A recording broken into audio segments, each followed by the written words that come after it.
Johannesburg Emergency Management Services is urging residents to use fireworks responsibly and safely. The EMS's Kagiso Phasha joins us now for more. Kagiso, good evening to you, and thank you so much for joining us. I can just imagine how many families are already standing by with their fireworks, excited to set them off at midnight.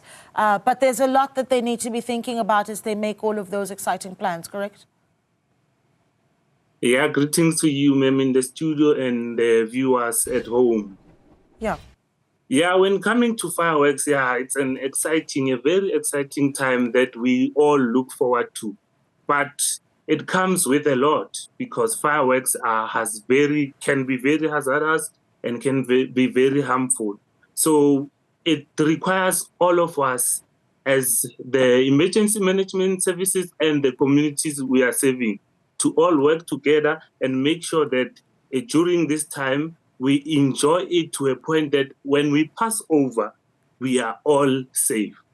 Yeah, and let's talk about what some of those hazards really have been. And there's EMS, I suppose, in previous years, the sort of cases that you've seen that really have alarmed you and need to be shared with the viewers, just so, you know, they've got the image in their mind of what can go terribly wrong. Yes, in the past, we've experienced a lot of issues. Firstly, I'll address the issue of people tend to discharge fireworks around an area like next to a thatch roof or a building with hazardous materials. Then it causes fire. Now we have to respond to a call.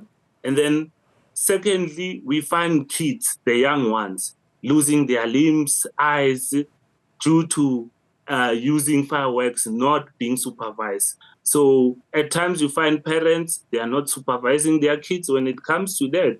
And then also, we also have pets at home. So you find our pets also getting injured due to the firecrackers. Yeah, and that's of course been a very big sort of bone of contention around firecrackers, right? Is how our pets react, and there's a lot to think about there. I mean, just a few tips on how to manage that for our pets.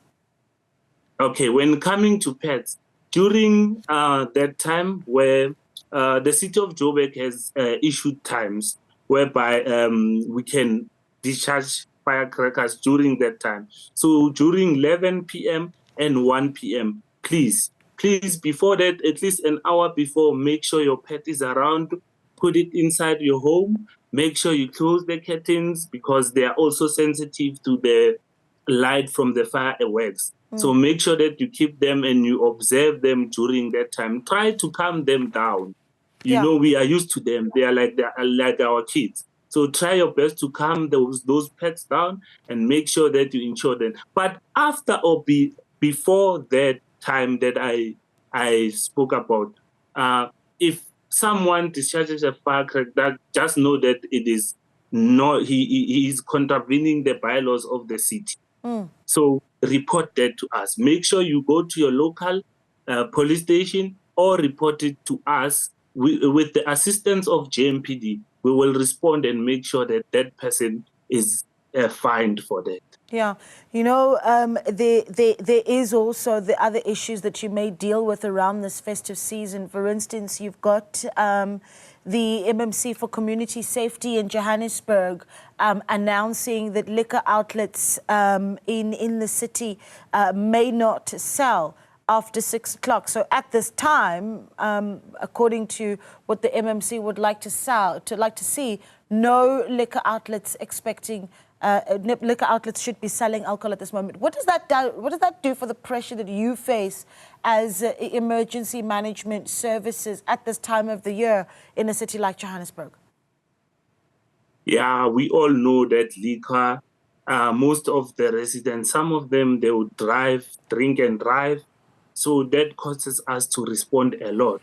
So the MMC is trying to be proactive in that way. He's trying his best to be proactive and also to assist us so that we are more proactive than reactive. Prevention is better than a cure.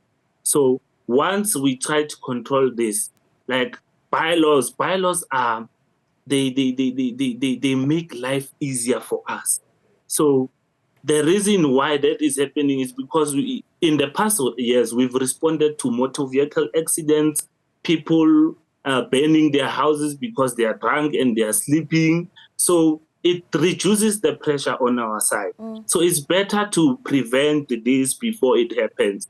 So we want every resident to pass over knowing that he or she is safe. Yeah, you know, perhaps it helps if we paint a picture of what goes wrong on our roads where EMS needs to react, right? So talk to me about on a day like New Year's Eve, for instance, where you do run into a car accident and there is even a fatality, the steps that you need to take and how horrific it is for the family that receives the news. Yeah, it is very horrific. Hey? You know, most cases take place during the midnight. Once we pass over, after 12, after Passover, you get people, they get out of control. So you get motor vehicles, that accidents that are very extreme, whereby our rescue teams have to use specialized devices to take out the people from the vehicle. So it is a very hard time, and it is important for us to urge residents that stay away from driving during this time. Let us all be at home. Let us all celebrate with our families, and it will be better that way. Or if you are going at an event, stay inside of the event, enjoy, have fun. We're not refusing anyone to have fun. We just are letting everybody to be safe. Yeah, really good. And we really appreciate your time. And of course, the reminder there from Johannesburg EMS is even with the use of fireworks.